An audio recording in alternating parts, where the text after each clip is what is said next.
샬롬, 잘 주무셨나요? 벌써 금요일입니다. 우리 오늘도 주님과 함께 하며 한 주간을 또 마무리해 갈까요? 하나님 말씀 보겠습니다. 잠언입니다. 11장 18절에서 26절까지 보겠습니다. 잠언 11장 18절에서 26절입니다. 악인의 삭은 허무하되 공의를 뿌린 자의 상은 확실하니라. 공의를 굳게 지키는 자는 생명에 이르고 악을 따르는 자는 사망에 이르느니라. 마음이 굽은 자는 여호와께 미움을 받아도 행위가 온전한 자는 그의 기뻐하심을 받느니라. 악인은 피차 손을 잡을지라도 벌을 면하지 못할 것이나 의인의 자손은 구원을 얻으리라. 아름다운 여인이 삼가지 아니하는 것은 마치 돼지코의 금고리 같으니라. 의인의 소원은 오직 선하나 악인의 소망은 진노를 이루느니라. 흩어 구제하여도 더욱 부하게 되는 일이 있나니 과도히 아껴도 가난하게 될 뿐이니라. 구제를 좋아하는 자는 풍족하여질 것이요 남을 윤택하게 하는 자는 자기도 윤택하여지리라. 곡식을 내놓지 아니하는 자는 백성에게 저주를 받을 것이며 파는 자는 그의 머리에 복이 임하리라. 아멘. 이 지혜의 말씀이 우리에게 지혜로 다가와서 축복이 넘치기 원합니다. 이번 주 외울 말씀 시편 128 3절 4절이죠. 내 집 안방에 있는 내 아내는 결실한 포도나무 같으며 내 식탁에 둘러앉은 자식들은 어린 감람나무 같으리로다. 여호와를 경외하는 자는 이와 같이 복을 얻으리로다. 아멘. 오늘날 혼란과 불안과 폭력적인 우리 이 사회 속에서 가장 필요한 것이 공의가 아닌가 생각합니다. 그런데 우리 사회 반칙이 난무하는 사회 아닙니까?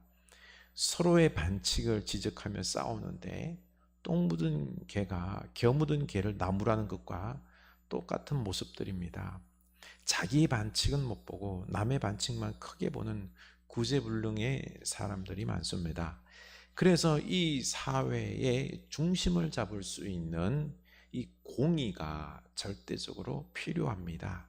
우리 믿음의 사람들이 이 세상 사람들이 무슨 반칙을 쓰서라도 돈을 많이 벌어야 되겠다고 생각을 해도 자랑을 해도 그걸 부러워하지 말고 우리만은 절대적으로 공의를 사랑하며 정의로운 사회를 만들어 가야 할 것입니다.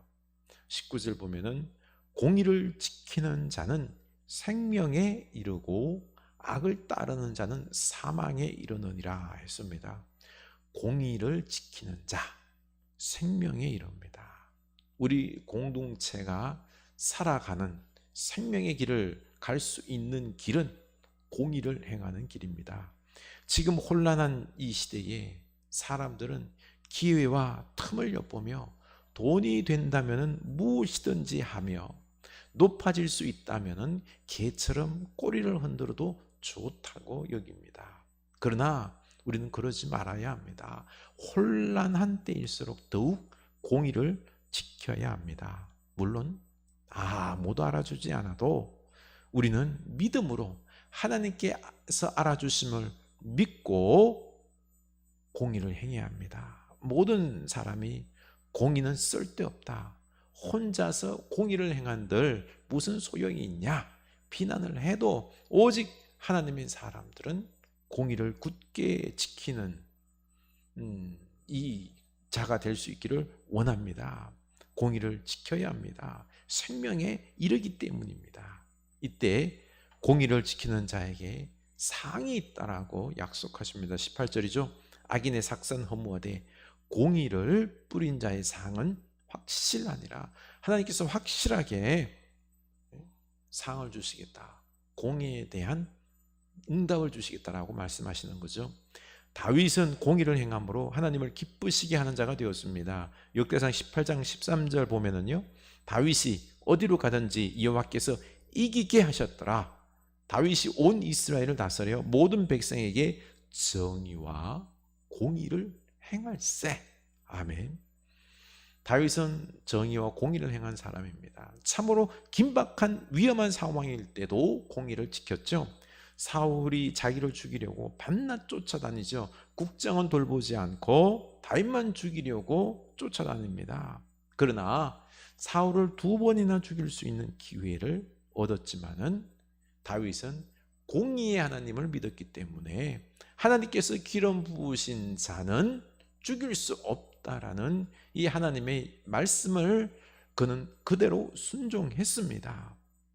사울을 죽이면 이제 원수로부터 노임받을 수 있는 기회가 될 수 있었지만 그는 그 노임보다는 하나님의 공의를 선택했습니다. 그래서 또 쫓겨다녔습니다. 그러나 하나님께서 결국 이기게 하셨습니다. 왕이 되게 하셨습니다. 공의를 지킨 다윗은 도리어 생명을 얻고 왕이 되었지만 공의를 버린 사울은 죽었고 나라를 빼앗겼습니다. 그래서 우리는 어떠한 경우에도 공의를 지켜야 합니다.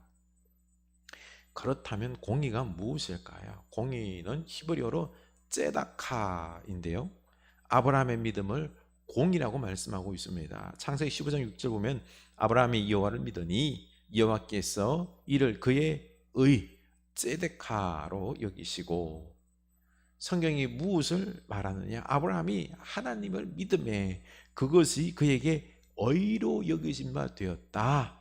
로마 4장 3절에서 말하죠. 그러므로 이 공의가 무엇이겠습니까? 믿음입니다.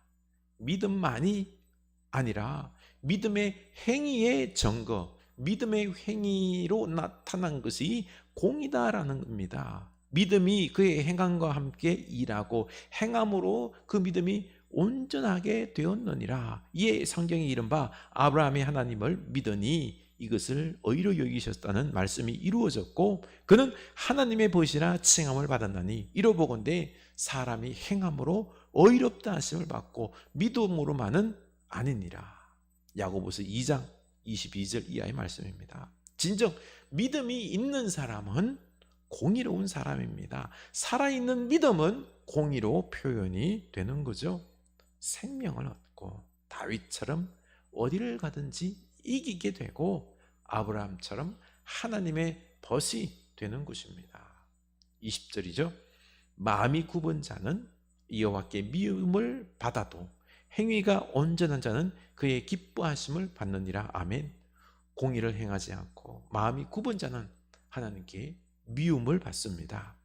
사울이 바로 마음이 굽어서 하나님께 미움을 받고 심판을 당한 것 아닙니까? 그러나 공의로 행위가 온전한 자는 하나님의 기뻐하심을 받습니다. 21절 악인은 피차 손을 잡을지라도 벌을 면하지 못할 것이나 의인의 자손은 구원을 얻으리라. 아멘. 이렇게 공의롭지 않은 악인들이 악을 도모하면서 서로 손을 잡고 그 악한 자들이 힘을 모으면 큰 악이 형성되어서 의인들은 많은 사람들은 피해를 볼 것이다 라고 생각하는데 아닙니다. 하나님께서 반드시 벌을 내릴 것이다 라고 말씀하십니다.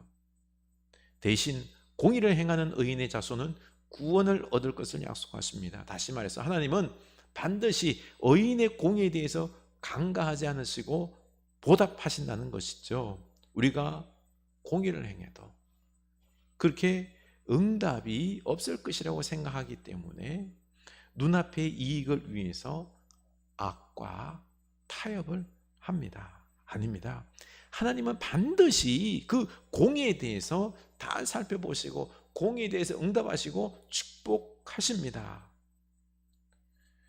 그러니 우리 이 하나님을 이 약속을 믿을 수 있기를 원합니다. 그러나 그 악에 대해서는 반드시 심판하실 것을 명령하십니다.